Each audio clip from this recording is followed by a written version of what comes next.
le Conseil général de la Réunion vous présente Lien social, le Conseil général aux côtés des Réunionnais.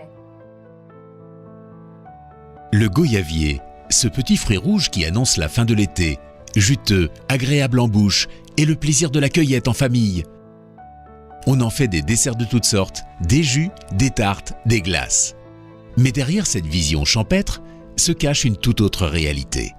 Le goyavier est une véritable peste végétale.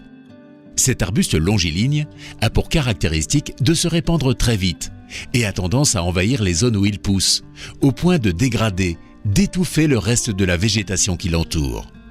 Alors faut-il se débarrasser de cet envahisseur sucré ou tirer profit de cet arbre fruitier sans entretien?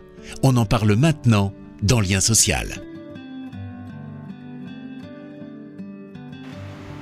Jean-François Waro est ébéniste depuis de très nombreuses années. Il a travaillé à son compte à La Réunion, mais aussi en métropole, où il y a appris une technique particulière pour travailler le bois de châtaignier. Ce bois a la particularité, s'il est manipulé à chaud, de prendre la forme que l'on souhaite. Artiste dans l'âme, Jean-François aime créer des objets originaux, voire insolites. De retour à La Réunion, il a eu l'idée d'adapter cette technique au bois de goyavier, car il existe certaines similitudes avec le bois de châtaignier, particulièrement les fibres longues. Jean-François a dans un premier temps créé un atelier artisanal pour la fabrication d'objets et de mobilier urbain fabriqués uniquement avec du bois de goyavier. C'est suite à une rencontre avec un membre de la Chambre des métiers que tout a commencé.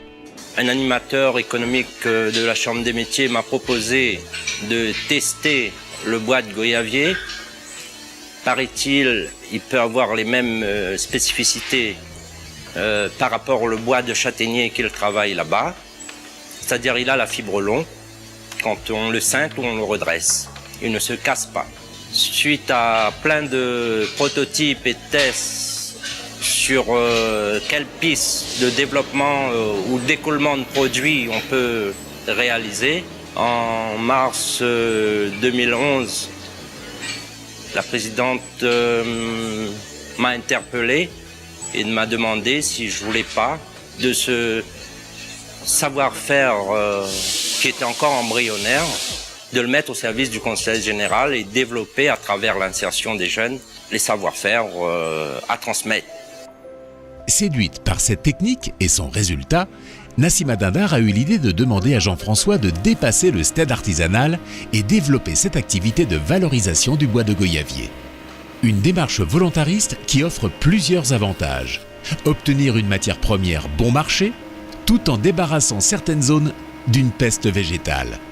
Au passage, créer des emplois et à moyen terme, développer une filière. C'est le cas de Luciano et Laurence qui aimeraient bien continuer à exercer ce métier et pourquoi pas créer une entreprise.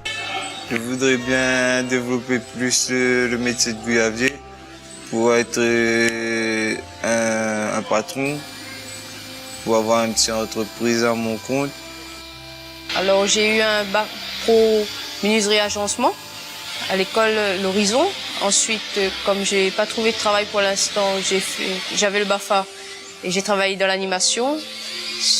Ensuite, j'ai postulé pour ce poste il y a 1 an et j'ai été retenue. Je me sens épanouie, on nous laisse faire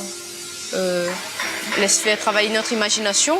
On crée chaque jour, c'est de l'imaginaire mais l'utile aussi.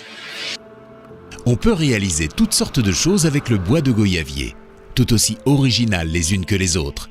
Du mobilier d'intérieur, du mobilier urbain, des objets insolites. La passion de Jean-François a sensibilisé la présidente du Conseil général, qui, elle, a imaginé mettre cette technique innovante au profit de la population réunionnaise. Jean-François est un ami qui a la passion du bois de goyavier. Je me suis dit que ça pouvait être une opportunité pour la jeunesse réunionnaise de faire en sorte qu'on puisse faire et créer de l'emploi sur une activité à construire et une filière, depuis la récolte du bois de goyavier avec les partenaires, l'ONF, jusqu'à un meuble construit en formant des jeunes. C'est pour moi une filière d'avenir pour l'insertion des Réunionnais, et j'ai presque envie de dire pour l'environnement, tout simplement. Cette filière est tout à fait dans l'air du temps et possède tous les atouts pour susciter l'intérêt d'éventuels acheteurs privés ou publics. Écologique, économique et désormais créateur d'emplois, ce projet ne peut qu'évoluer et pourquoi pas dépasser les frontières de La Réunion. Le Conseil général de La Réunion vous a présenté Lien social. Le Conseil général aux côtés des Réunionnais.